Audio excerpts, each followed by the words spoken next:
izao fanentana ho an'ny fiantsoan'Andriamanitra tontosain'ny fiombonany relijiosy mipetraka eto Mandroseza izao. Androany moa 12 Mey alahady ankalazana ny Kristy mpiandro tsara, fa alahady indrindraindrindra ihany koa ivavahana ho an'ny fiantson'Andriamanitra. Dia ao anatin'izay resaka mahakasika ny fiantson'Andriamanitra izay indrindra no iombonanay relijiosy mipetraka eto Mandroseza amin'ity androany ity, hampafantatra amintsika rehetra ny hoe iza moa ireo ankohona mpiainana tsirairay avy izay mipetraka eto Mandroseza. Fa eto amin'ny voalohany indrindra dia hiaraka hivavaka aloha isika aminy. Amin'ny anaran'ny Ray sy ny Zanaka sy ny Fanahy Masina.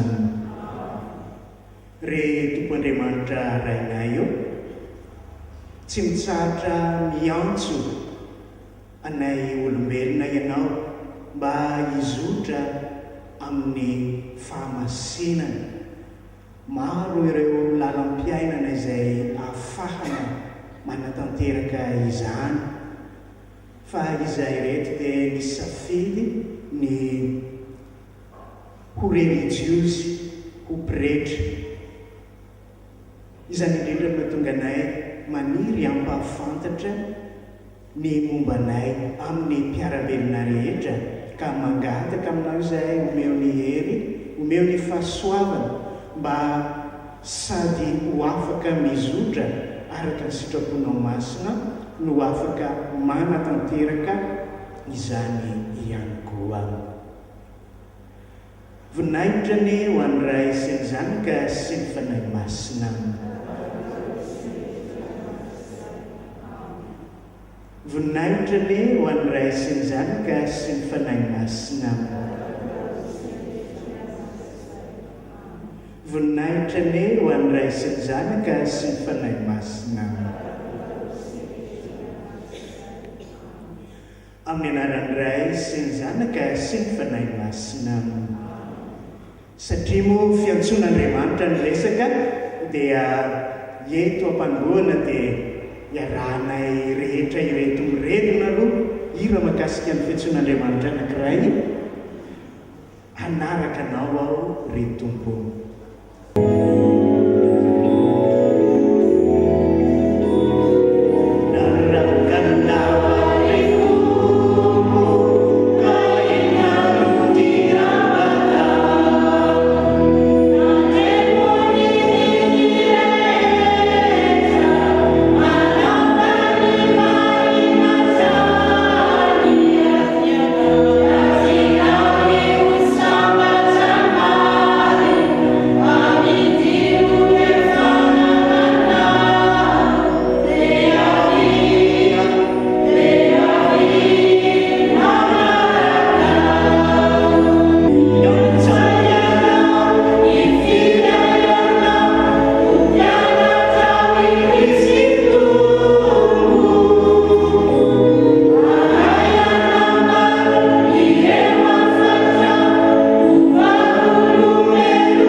Manaraka anazy ao ny Redemptorista, ao faran'izay ny masera ny Saint Louis, ary manaraka anazy aveo ny masera ny Marie Réparatrice.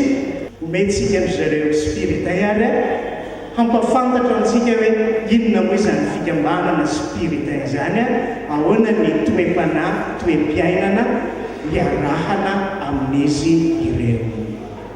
Amin'izao fanentanana hariva izao dia mandeha amin'ny alalana hira arahana dia ny fanentanana dia rehefa avy eo dia iresaka aminareo mahakasika ny fikambanana misy anay izahay sotra bitsaka.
Ny tanjony fikambanana io dia itony vaovao mahafaly any Afrika, zany hoe aty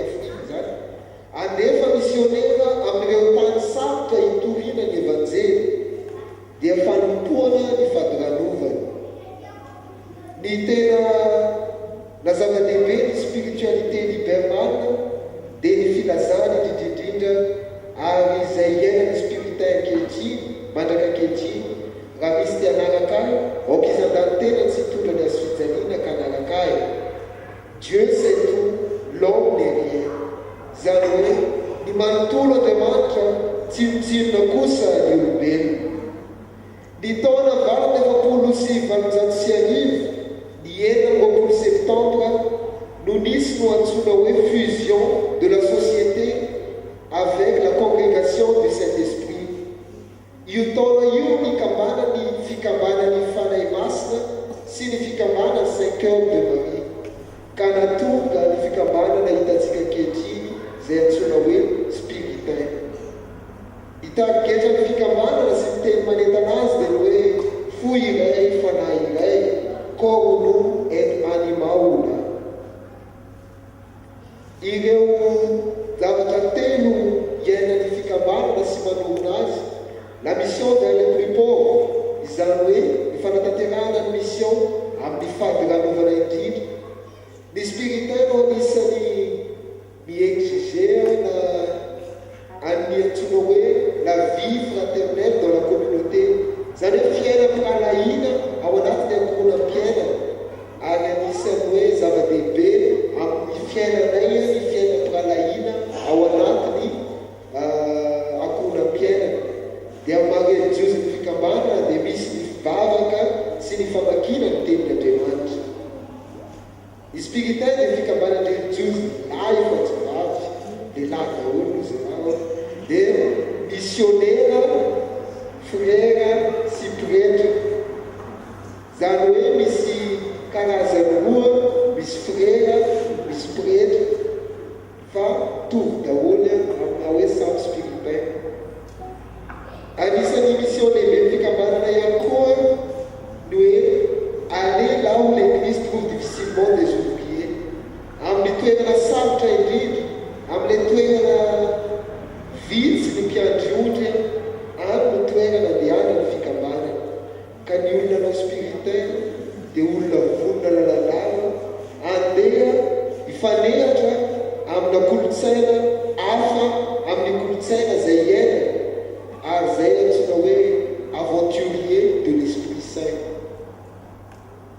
Eto Madagasikara dia diocèse 10 no iasan'ny fikambanana. Ao amin'ny diocèse ny Antsiranana misy communauté anankiroa, ny paroisse Victoire Rasoamanarivo Morafena sy ny foyer Brottier maison de formation Escama. Ao amin'ny diocèse ny Bourzine na Port-Berger misy communauté anankiroa, ny paroisse Saint-Joseph à Mampikony sy ny communauté pour l'art des places ao Mampikony any. Any Mahajanga manana communauté anankiray amin'ny diocèse ny Mahajanga ao amin'ny paroisse Saint-Esprit Antanimalandy. Diocèse ny Fenerivo-Antsinanana paroisse Père Désiré Laval. Ary eto amin'ny diocèse ny Antananarivo ny paroisse Etomandroseza, foyer Laval Etomandroseza, ny centre énergie Andavamamba ary ny maison provinciale Elimena Voany. Misy toeram-piofanana anankiroa eto Madagasikara dia any Antsiranana foyer Brottier sy eto Antananarivo ao amin'ny foyer Laval. Ny tanora anankiray raha maniry hiditra ho spiritain aorian'ny fanadinana baccalauréat sy manana an'izay mampahaizana zay izy na nomby oatra dia manomboka ny fiofanana any amin'ny communauté manao ny antsoina hoe stage dia manomboka ny fiofanana ao amin'ny foyer Brottier any Antsiranana ny diakony misy azy dia manohy izany ao amin'ny foyer Laval Etomandroseza dia any Maurice hatreto dia manao ny teolojiany any Kenya, Cameroun, Sénégal zay no misy teolojiana hatreto. Ny asan'ny spiritain voalohany dia ny fikarakarana ireo mahantra sy madinika. Maro mety misy vahiny avy any ivelany fa hoe spiritain izy tonga eto Madagasikara manao ny asa mamissionner azy. Fa misy ihany koa malagasy izay avy eto amintsika tonga manatanteraka hira any amina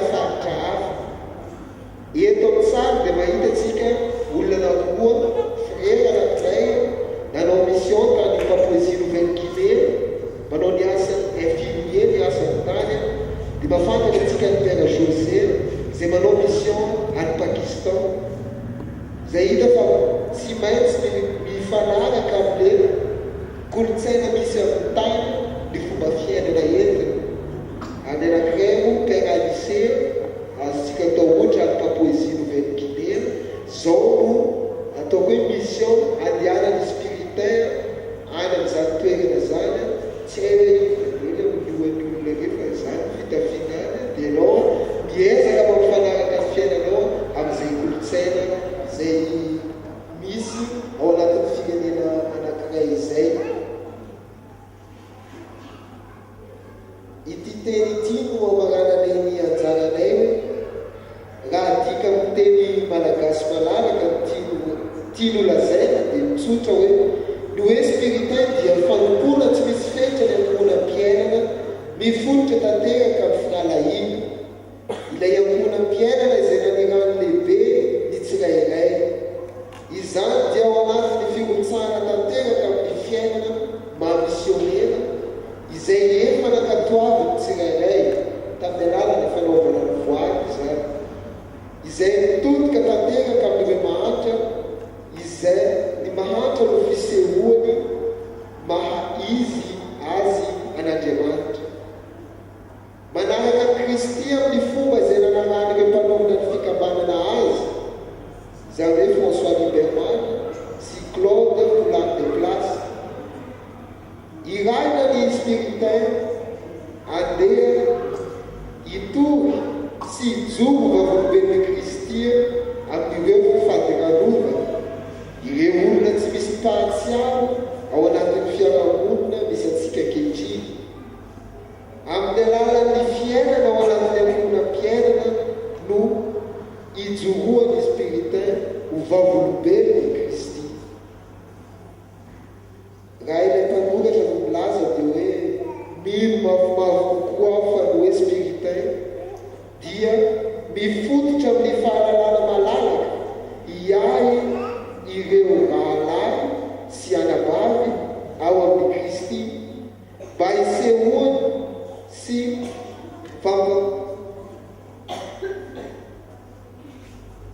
ho fankatoavana ny asa fanirana izay azo ny tsirairay amin'ny toerana samihafa.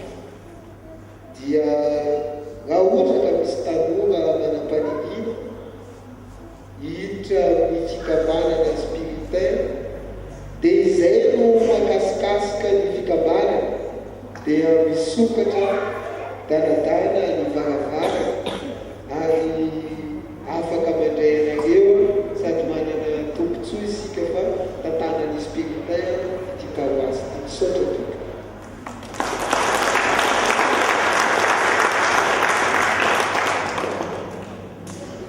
Antenaina fa ho betsaka amintsika izay manatrika eto, amintsika izay maheno sy mahita nandrehan'izay fanentanana nataon'izy ireo teo izay ny ho avy andombaravarana hanatevina ny spiritain.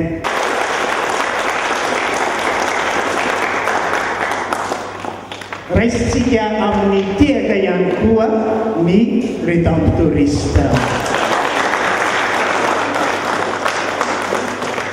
Aorian'ny redemptoriste dia ny maserany Saint-Louis no hitondra ny fanentanana amintsika.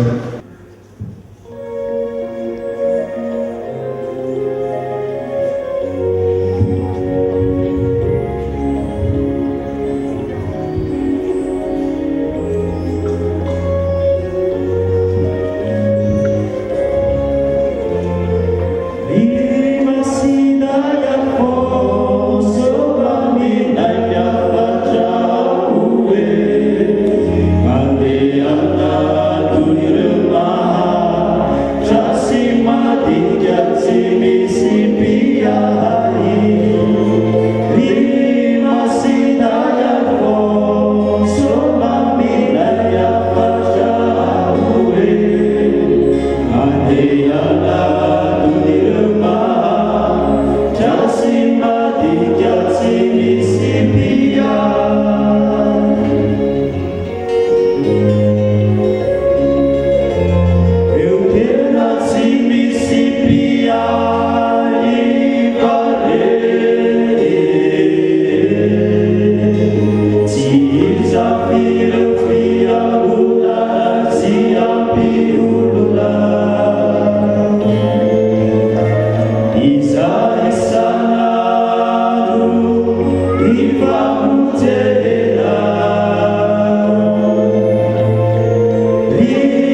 Communauté district Antsiry zany izy io.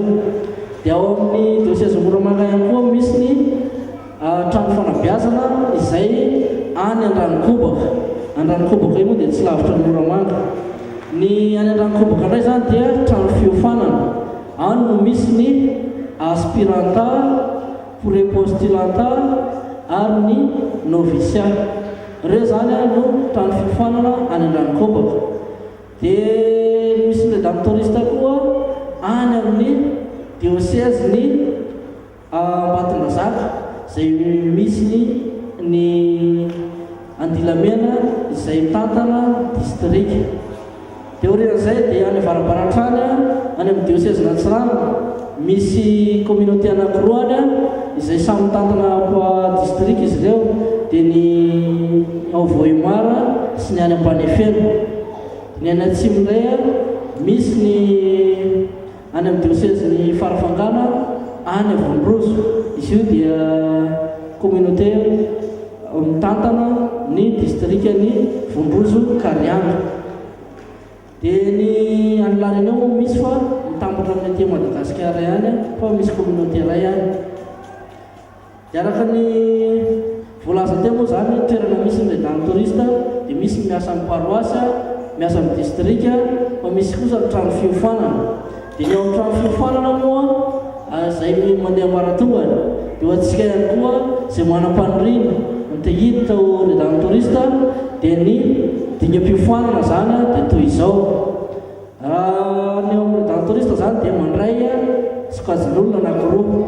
Ny anankiray voalohany dia ny olona afaka BBC, dia ny anankiray faharoa olona afaka baka. Raha famelohan'izay fotoana izay dia misy aloha ny fifampiresahana, fifanantonana, hanazavana amin'ny mahakasika ny fikambanana. Dia ireny moa ny antsoina hoe session ny ilazana azy dia makany Andranikobaka io rehefa mardi de Pâques. Dia makany Andranikobaka io manazava sy mampafantatra ny fikambanana ho an'ireo izay mangetaheta. Dia misy karazany roa zany fandraisana teo. Dia misy zany raisina hiditra amin'ny classe de seconde, misy ny raisina amin'ilay afaka baka zany izy. Dia ilay miditra classe de seconde iny zany no antsoina hoe aspiranta zany mandritra n'izay fotoana manam-pahafahany baka zay, mandritra ny 3 taona moa zay. Dia avy eo indray rehefa vita izay aspiranta zay dia miditra ny amin'ny dingam-piofanana antsoina hoe prépostulanta izay misy an'ireo le afaka baka tao amin'ny fikambanana sy misy ihany kosa ny hoe afaka baka izy vao hiditra ao amin'ny fikambanana.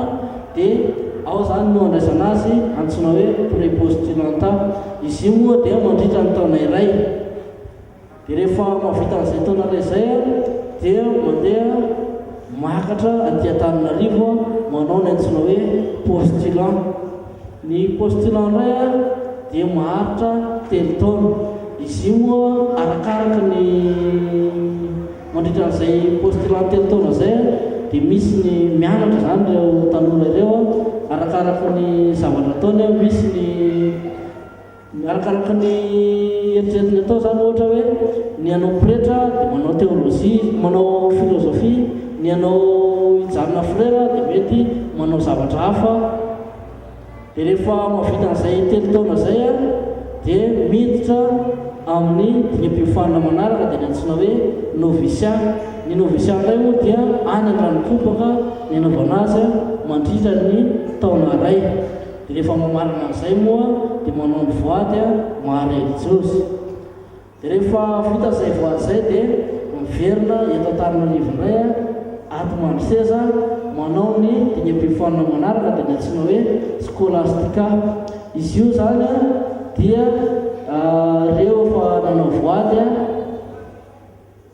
dia ny zavatra atao raha ho an'ny manao pretra izy dia manao théologie, fa raha ho an'ny mijanona frère izy dia mety misy safidy maromaro afaka ataony. Dia reo mandritra ny 3 taona zay, reo mahavita an'izay 3 taona izay dia miroso amin'ny stage. Eo zany manao stage any amin'ny communauté paroissiale any ambanivohitra any zany manao stage mandritra ny taona iray. Dia rehefa vita izay taona iray izay eo moa arakaraka ny zava-misy dia miroso amin'ny voady mandrakizay na ho an'ilay frera mijanona frera na ho an'ilay frera miroso pretra dia manao voady mandrakizay. Dia rehefa vita moa ny voady mandrakizay dia ny mijanona frera zany dia vita ny atreo ny azy fa miaina azy no atao manomboka eo. Fa ho an'ny manao pretra indray dia mbola miroso amin'ny filary na mahadiakana dia miroso amin'ny mahapretra avy eo. Ohatr'izay zany raha ny fitipitiana tsotsotra ny mahakasika ny fikambanana le dame touriste missionnaire le dame touriste. Fa ho an'ny laika le dame touriste indray kosa dia raha manam-pandriana ny olona anankiray te hiainan'izay hoe aim-panahin'ny dame touriste zay dia afaka manatona fa iny tsy misy fiofanana lavabe ohatr'izay fa fifampiresahana dia avy eo misy ny fivoriana mpandeha isam-bolana moa izay atao mandroseza ohatr'izay ankoa ny any amin'ny faritra izay misy ny le dame touriste any. Dia ohatr'izay raha fitiana fofoe ny mahakasika anay ka misaotratsika naharitra anay.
Antenaitsika fa maro no handumba ravana any amin'izareo le dame touriste ihany koa religieuse na pretra fotsiny ihany ny fahafahana ho le dame touriste fa afaka ihany koa mba afaka ihany koa ny laika hiaina izany aim-panahy izany.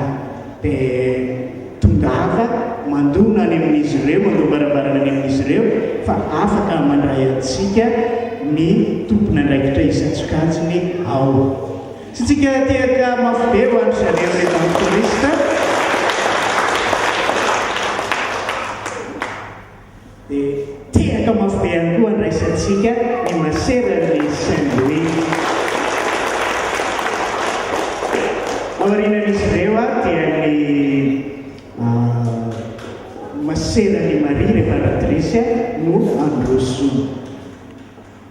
Dia faminaraba antsika rehetra ny ataonay eto zany dia fitantarana aloha no ataonay karazana témoignage dia avy eo zay anao milanto sy hira malefaka.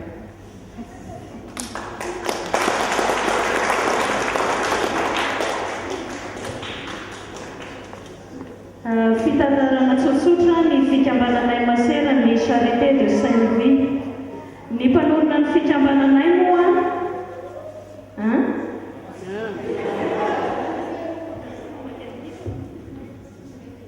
mpanorona ny fikambananay moa dia mamera Saint-Louis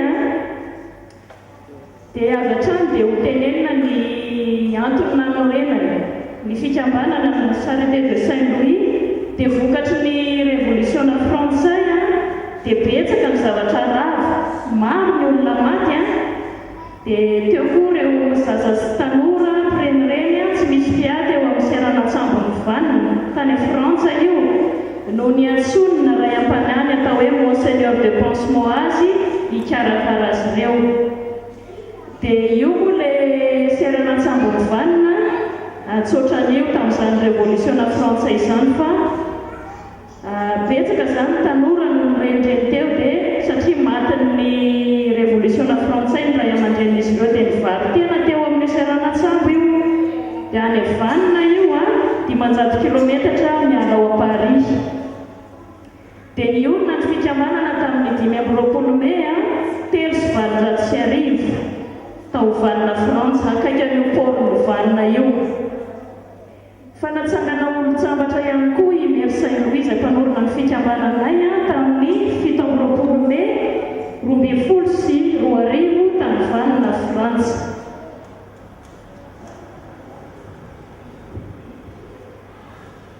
Dia karisman'ny fikambananay maserana ny Charité de Saint-Louis moa dia aseho amin'ny asa fanabeazana sahan'ny fiangonana araka ireto manaraka ireto. Dia ny fitazomana n'ireo sekoly primaire, secondaire, lycée dia mitsabo arakaraka ny filan'ny firenena sy ny diocèse misy anay. Dia eo ihany koa ny famakianay ireny tokantrano any amin'ny toerana tsirairay avy ireny. Dia misy ihany koa ny fampianarana katesisy ataonay moa zany eto Marsese. Dia eo ihany koa ny centre social maro samihafa. Dia manana ny centre iray moa zay ato Ambaniato. Dia ny promotion féminine arakaraka ny toerana misy anay. Dia ny fikambanana masina ary ny fanaovana tournée any ambanivohitra.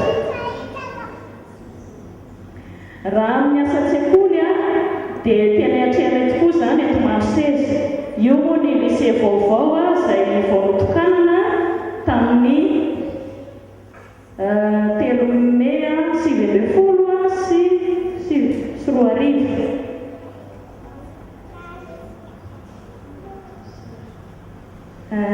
Io ny fanapahana rimon nataony monseigneur vicaire général. Dia amin'ity taona ity ianganeva ho fotoza somatsara izay no promotion voalohany analabaka atao lycée Notre-Dame.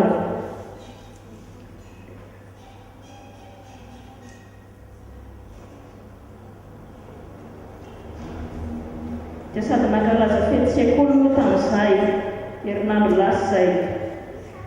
Ary ny asa sosialy dia misy an'ity centre Saint-Denis Saint-Louis ity ao amin'ny communauté anay Marsese ato. Dia reny ny ankizy izay ampianay manokana izay matsiaro sahirana eo amin'ny fiainany misakafo atoandro ao zareo rehefa fotoanan'ny alatsinainy jusqu'amin'ny zoma. Ary mianatra atao amin'ny sekoly miandraketanay. Mila mofo moa ny eglizy kely reny. Dia ireo zareo milahatra andeha hisakafo ao amin'ny centre avy mianatra izy ireo.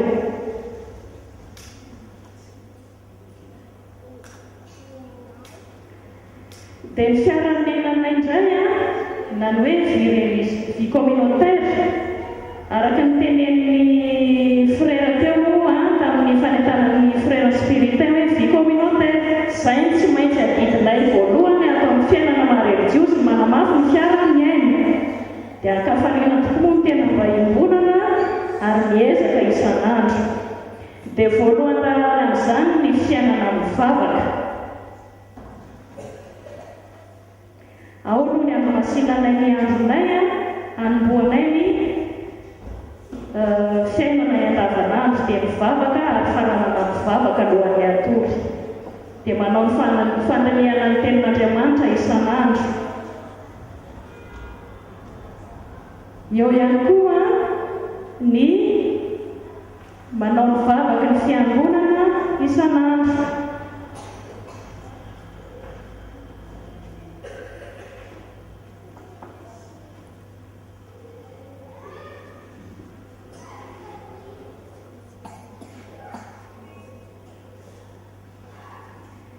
dia eo ihany koa ny fivelomanay amin'ny eukaristia masina amin'ny alalan'ny lamesa.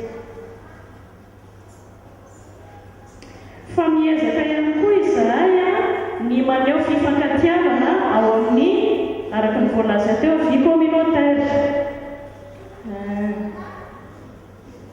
Dia aseho anay amin'ny alalan'ny asa miaraka izany isan'andro. Sao dia verinareo izay tsy miasa fa izay koa tena miasa be aho.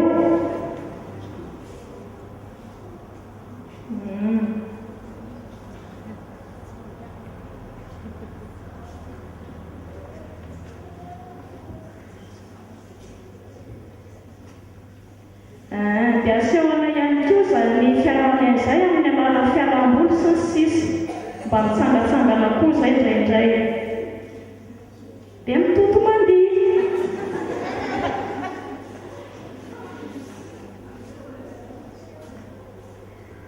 Dia anisan'ny fialamboly ihany koa moa no mandihy. Reny tamin'ny fety sekoly dia tena maneho hafaliana mba ho tena vonona Andriamanitra ny asa atao isan'andro.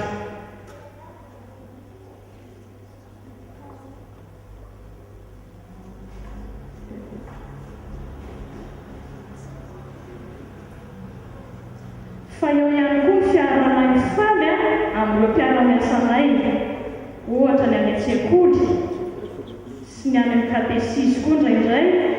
Amin'izay sehatra rehetra endraiketanay dia fiara-miasa akaiky amin'ireo mpiara-miasa satria tsy mahavita tena izahay fikambanana religiozy. Dia toy ny fiainam-tokantrano ihany koa ny fiainanay manana ny fivelomana izahay. Miezaka izahay manajary ny tany amin'ny fambolena, mamboly voatavo, katsaka. Dia hafaliana torak'izany ny fitazana ny vokatra rehefa mba miakatra ny vokatra.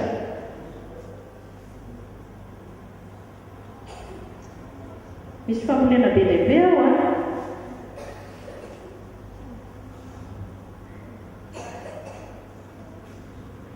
reny vokatra ao an-jaridainanay ao.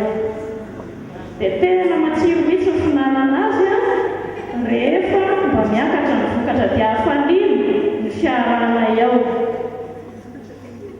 Fa eo ihany koa ny fiompiana koa manatody lava izay ataonay ato Mantseza.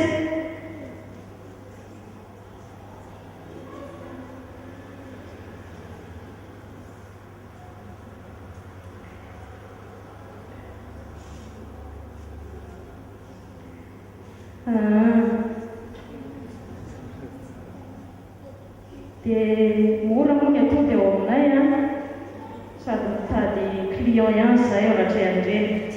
Dia ty ihany koa anisan'ny fivelomanay izay holazaina amintsika eo ty misy an'ity grande salle ty izay vao antsofiny rano tamin'ny Zomaheriny.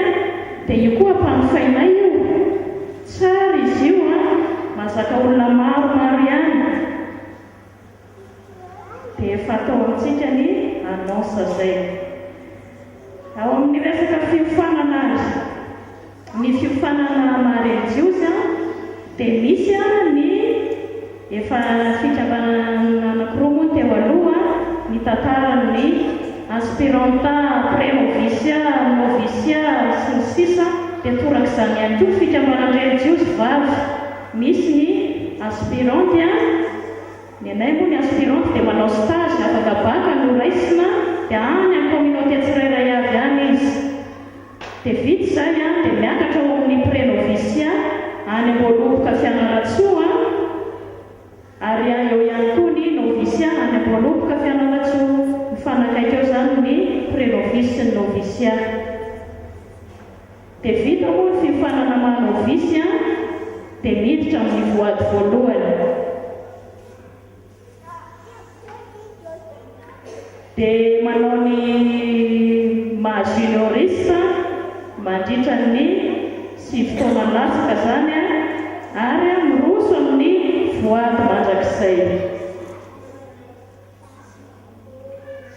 Dia rehefa vita izay voady mandrakizay izay dia masera moa izany ny dikany, dia faly no fiarahana.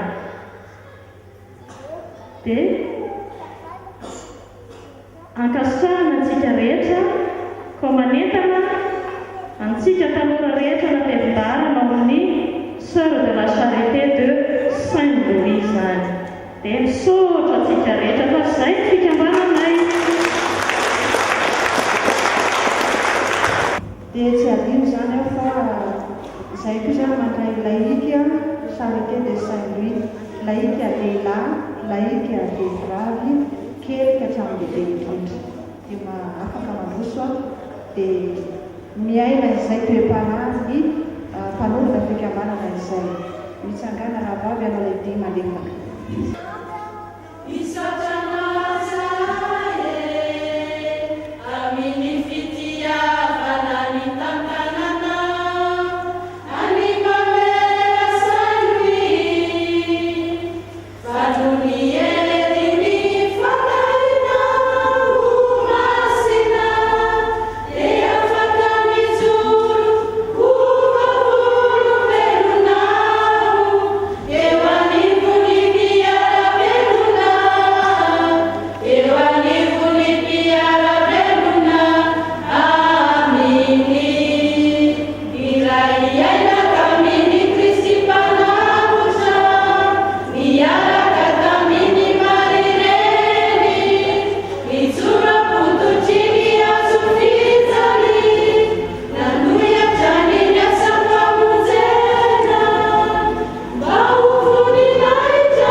Atsika ry zareo masera ny Saint-Louis enitsika teo fa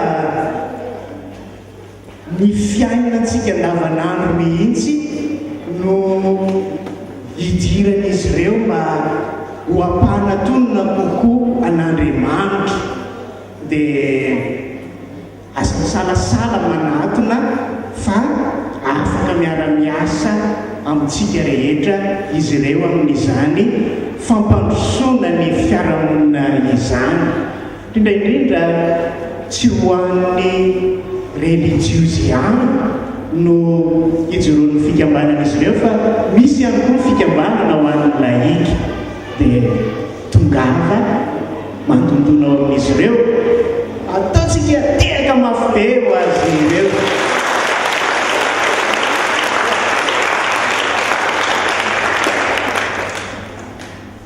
Ny maserany Maria reparatrice no hitondra ny fanentanana amintsika manaraka.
Del Cristo Salam, foi fangatani Maria.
voalohany izy tamin'ny fasivy amin'ny dimapolo sy valonjato sy arivo.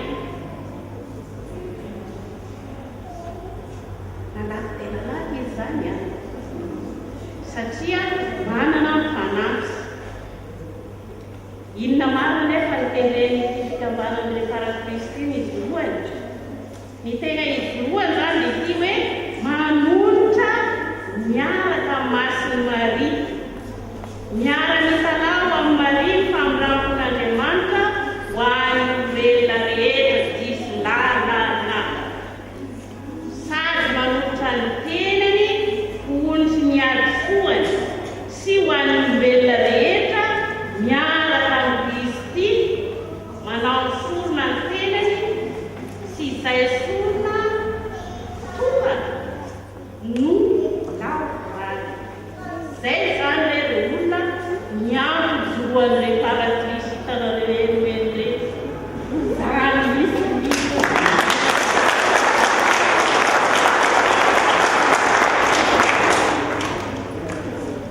Ahoana ny fomba natantarana izany hoe manolotra miaraka Masiny Maria zany? Ny fomba natantarana anazy dia tsotra. Voalohany aloha imbonana ny lazainy rehetrarehetra teo. Ao amin'ny vavaka ao dia misy ny famonjena ny sorona masina isanandro. Fahitanareo ny masera dia mitany araka. Kombiny aretaka ny fandeha masera mosonaresy. Vavaka saona ny sakramenta masina isanandro. Isam-batan'olona manana adiny iray. Anatery sakramenta masina izay vonjentsika ato isy ny alakamisy ireo. Zay zany anisany henany Sœur de Marie Réparatrice. Ny fiaraha-bavaka, ny fikorianany vaovao mafaly izay voalaza teo, ny fiatahana masina, fandaliana finoana, io moa dia renitozy rehetra miaina io, mampanao ny lafiresy amin'ny sehatra rehetra, indrindrandrindra ohatrany eto Maloseza ireo mpifamofo. Fikarakarana ny fikambanana maro samihafa, fiaraha-miasa amin'ny fety. Ny asa hafa sahan'ny masera ihany koa mampiofana katekista, fampianarana any an-tsekoly. Ato Antananarivo izahay sy tegna dia hoeninareo mahasika an'izay loatra fa amin'ny diocèse national anany hoeninareo manaraka eo. Fanaovana ny hostia, fivarotana boky. Masina efa zay boky mandehandeha hoe fa boky masina ohatran'ny librairie Saint-Paul. Fandraisam-bahiny sy ny famahina sy ny fitoranany communion ho an'ny marary. Mandeha any ambanivohitra manoro sy manampy ireo tsy mahalala mba hahatsara ny maha-olon-dazy amin'ny lafiny rehetra, indrindrandrindra amin'ny mahazamanak'Andriamanitra azy. Fampivoarana ilay tanora sy afaka mianatra na manohy ny fianarany any ambanivohitra any tegna ahitana ny miady azy. Fanakakaika, manakaiky ireo mahandra sy mpiay sy ireo ailgy ny fiaraha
Fransy apetraka any amin'ny communauté tena jerena akaiky. Vitsy zay a, vitsy ny expérience après ny vacances dia midina any amin'ny poste plante hidina ho miakatra any amin'ny poste plante. Vitsy zay a, zay mamorofo amin'ny étape mahanovisy dia nohony zay raha hitanareo zay filma rahavavy angamba ny fitafinay mety anina re fosy sy ny fitafy fa izao ny fiainanay koa dia sy miaina rerery Madagasikara fa ny ataony teny bahiny hoe internationalité, zany hoe mifamboiboy aminjareo avy any ivelany sy ny sisa dia noho ny fahamaroana dia mazava loatra. Misy toerana sasany manaiky tondrasina an'le fitafiana correct be ohatrany anahy izao dia zay ndraiky misy ndraika toerana sasany sy manaiky an'izao na dia ty lapoatiaza asitrika ny sikakatra fa réparatrice ihany zahay.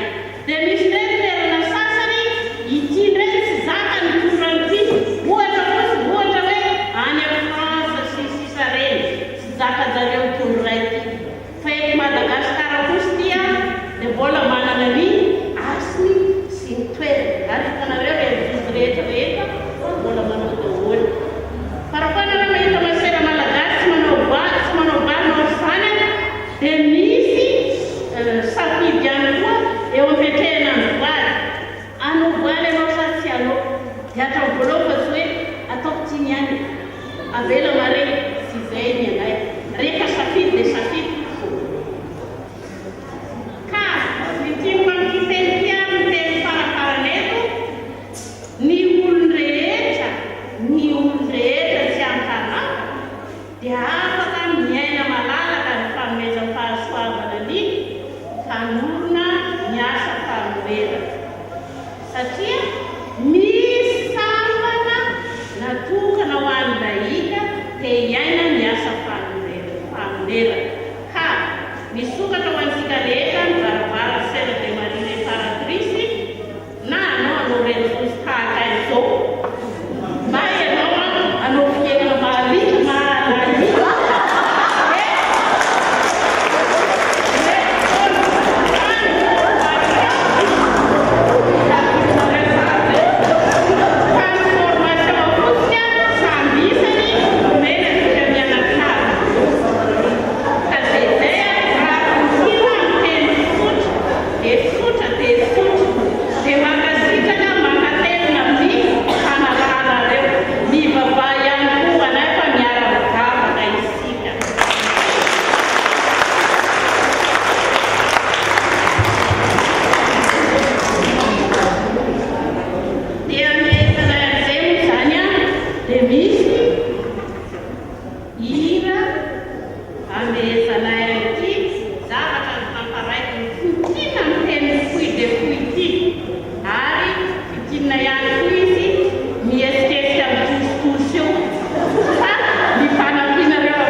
Zavatra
fampivoarana ny maha-olona ihany koa dia tena iainan'izy ireo ary iarahany miaina amintsika rehetra indrindra ao anatin'ny hoe fanatonana any Jesosy amin'ny sakramenta masina. Dia antenaina fa sika tsirairay avy izao ihany koa andeha andomaravarana any amin'ny zareo any hiaina izay aim-panahy nataon'izy mamenona azy ireo izay ary azotsika rehetra hiainana ihany koa. Mitsika tehaka mafivery zareo amin'izay fanamasinantena ataon'izy ireo izay. La manana fotoana kely vitsivitsitsika hiakatra itiry ny religieuse rehetra atao anatin'ny fiombonana rehefa avy eo amarana ny fotoana. Sao dia misy zavatra manitikitika atsika, sao dia misy zavatra manitikitika atsika dia ezahanay ny hitondra fahafaham-po ho anareo amin'izay ohatra ka misy fanontaniana na zavatra toy izany tiatsika ho fantatra mahakasika amin'izay hoe fiantsoan'Andriamanitra izay. Azafady noho ny fiarahamonina misy dia tena moa zany somary miara-miasa akaiky amin'ny opéra spirité dia nefa zasy tegna dia malala loatra film momba ny charisman'izy ireo fa manahitaitra anazy zany sy hiditra any aminareo fa manahitaitra anahy kely zany le hoe fusion le entre izy moa izy teo olona roa teo iny dia ahoana tsara be ny fandehan'izy igny fa i moa resaka résumé izy fa raha ohatra hoe mahidirana kely raha ohatra azo atao azafady ohatra betsaka ny masera tamin'ny fanontaniana araka amin'le nazavaiko teo iny hoe manana raha nahitatsika tamin'ny olona rehetra nandato ny fikambanana andato teo ray daholo ny fondateur fa ny anay anakoho izy io dia midika hoe fikambanana roa samihafa mihitsy no lisy na tonga ny fikambanana spiritainy tatsika zao. Ray tany Alsace no forona dia ny ray taty amin'ny parti hafa samy tao a Frantsa ihany. Ka raha ohatra ka ataoko tantara lalindalina kokoa izy i Poulard de Place izay nanorina ny antsoina hoe séminaire du Saint-Esprit. Io séminaire du Saint-Esprit io no tonga hoe fikambana ny fanahy masina.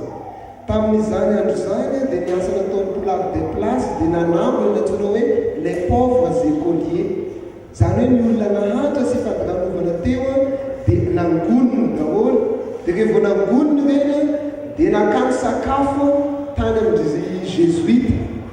Ny ampy-tsakafo tany amin'ny jésuite no nentina namelomana ny pauvres écoliers ireo. Ka ny fototra iorenany io séminaire du Saint-Esprit izay naoriny Claude François Poulard de Place io dia ny fitsinjovana ny mahantra. Tamin'ny voalohany nanofana pretra i Claude François Poulard de Place fanomeny ny fikambanana izay naoriny Marie Grignon de Montfort izay nanorina fikambanana Montfortin zany. Dia ny pretra izay ofan'ny Poulard de Place nomenany Masinday Louis Grignon de Montfort dia izy no mandefa azy en mission. Dia tany amin'ny parti hafa tao Frantsa indray i mon père Liberman no nanorina ny société du Sacré-Cœur de Marie. Nenio ndray dia nitanjona dia hoe hitovy ny evanjely any amin'ny Afrique noire. Afrique noire zany hoe nitoerana misy mainty tamin'izany fotoana zany mbola tena tsisy mpamakilay ny mpitory ny evanjely taty tany Afrique noire. Dia izay nitanjony congrégation mon père Liberman. Dia nisy fotoana nadary fahasahiranana na ny fikambanany mon père Liberman tsy afaka nandefa missionnaire taty Afrika intsony izy. Nefa i fikambanana oriny Poulard de Place maro be ny hoe ataoko hoe missionnaire vonony fa noho tsy nisy olo le fiara-miasa tamin'ny Saint Louis Grignon de Montfort dia nijanona teo le missionnaire reo ka tamin'resaka hoe kapratika zany le zavatra dia nampitambarina le fikambanana anakiroa dia nahatonga rehefa avy eo hoe ny tao amin'ny séminaire ny tao amin'ny Montpellier Liberman alefa makateny Afrika dia natambatra dia spiritualité nitambatra ihany koa dikan'izay ny fitsinjovana ny mahantra dia ny andeha ny charisme zany dia zay hoe miaina ny mahantra miaina anatin'ny hoe dévotion à l'esprit saint voalohany indrindra zay ny fiainana hoe dévotion à l'esprit saint ny fiainana iray manontolo dia mila akiny amin'ny fanahy masina izy ohatry ny teny Montpellier Liberman itsika rehetrarehetra zao ohatry ny volomborona ozy ka ny volomborona tsy fony rivotra tsy malala zay andehanana na gauche na droite fa ny rivotra no mitondra azy dia mila tsika docile amin'izay hitondrany rivotra ntsika dia avy eo zany nazahoana zavatra anankitelo hoe miaina ao anatin'ny communauté na miankonam-piainana iny voalohany indrindra dia hitorony evanjely amin'ny toerana zay sarotra ahitana mpitorony evanjely dia ny fahatelo dia ny miahy ny mahantra ny mahantra anay tsy fe hoe mahantra fotsiny fa fadiranovana voalohany dia le tsy raha iny olona indrindra izy zany tsy misy prara amin'izao dia mission vaovao ny réfugié antsika erakin'izao tontolo izao misy réfugié gauche droite dia anisany andehanana akaiky reny olona reny ny enfant de rue tsisy mikarakara ohatra tantananarivo dia reny no ifantohan'ny eritreritra any ivelany any mbola maro maka ohatra Maurice fotsiny any CPR anikiliky ny fiarahamonina ny spiritaire mikarakara azy ny problème na prostitution anikiliky ny olona zany tsy jereny olona fanjaranay mandeha amin'izany satria ny but dia hoe mamerina amin'ny olombelona ny maha olombelona azy zay ko na mavana fanontaniana zay misaotra sonavezo fanontaniana tena mazava tsara mihitsy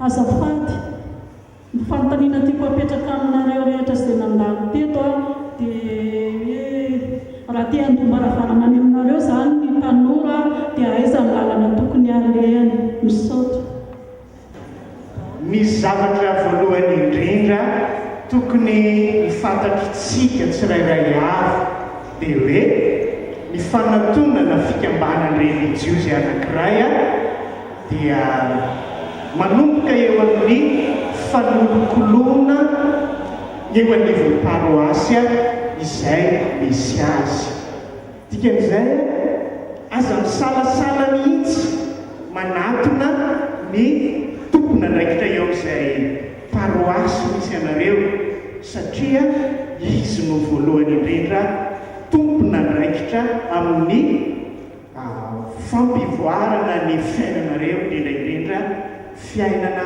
ampanahy tsy tokony anosy votanina anareo mihitsiny izy ireo dia zay ny lalana voalohany indrindra hoe manatona ny tompona ndraikitra manatona ny Montpellier curé fa afaka manampy izy avy eo ho an'ny fikambanana tsirairay avy dia izay communauté akaiky indrindra anareo izay atonona ao faravarana tonona voalohany indrindra hotsika manodidina eto mandroseza tonga dia manatona nyreo varavarana misy vavady maitso be ary ambany ary ato akaikikaiky ato misy vavady menamena tsy misy vavady menamena anakiroa ihany koa raha ohatra ka somary lavilavitra any amin'ny ana misy vavady anakiray koa aza misarasara tonga dia atony mivantana ny communauté izay akaiky anareo fa tokony ho afaka manampy anareo ny olona izay ao amin'ireny trano religiozy rehetra ireny fa ny zavatra anakiray avery koa dia hoe ny tompona ndraikitra ny fiantsoan'Andriamanitra eo anivon'ny paroasy izay misy anareo dia afaka manampy anareo ihany koa hoe inona no tokony atao aiza ny lalana tokony aleha ahafahana miaina ilay safidy izay tokony atao fanampin'izay izay resantsika izay manko lefa hoe za teko dia na zany hoe vavady menamena na vavady maitsomaitso dia hoe karazana inona ny sary eo amin'ilay vavady sy ny sisa fa ny zavatra anankiray ahafahantsika misafidy hoe inona ny lokony vavady andehanana dia izay no mahatonga nanteny hoe jereo hoe tompona nraikitra eo anivon'ny paroasy fa ho atsika kristianina tsirairay avy ihany koa dia manana mpitantana am-panahy manana mpitantana am-panahy dia izy mahita hoe tia olona mahay mampianatra sady tia fampianarana dia atorony anareo hoe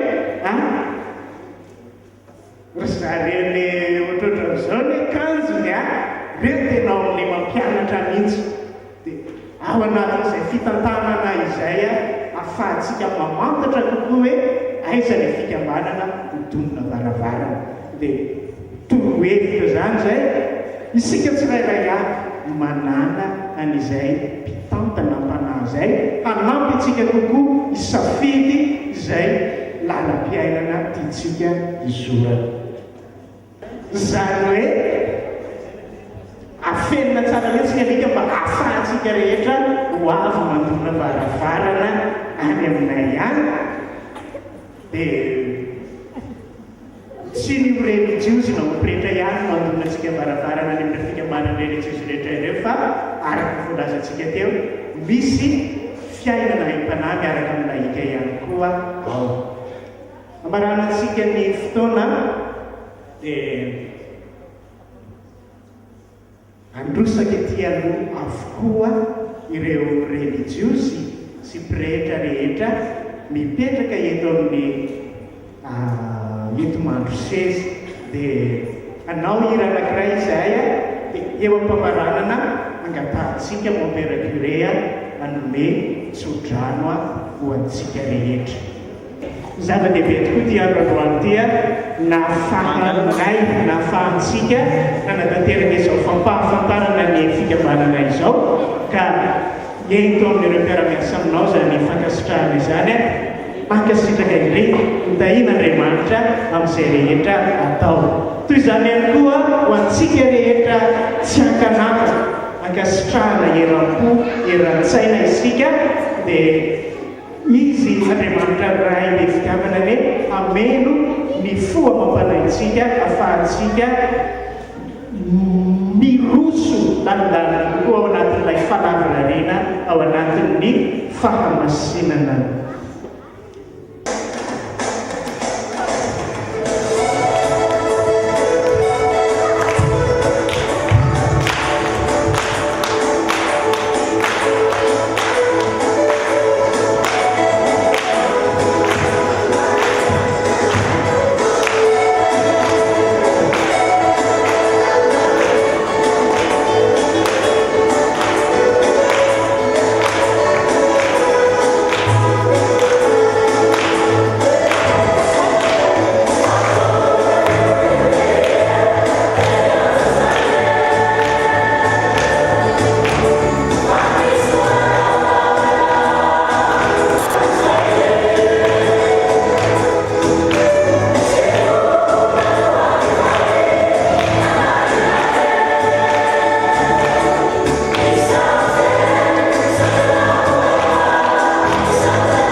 naferina isaorana sy fankasitrahana antsika rehetra tonga maro nanotona ny arafaly tamin'ny religiosy isaorana manokana ireo religiosy ny fidenty paroasy ity nanaovana etsika fanantanana ny fiantsoan'Andriamanitra iaraka hitsangana ritsika andrendrona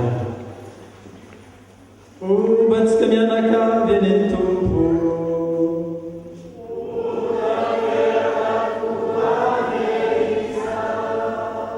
etsodraratsika ny Andriamanitra maefa ny zavatra rehetra ny ray sy ny zanaka sy ny fanahy masina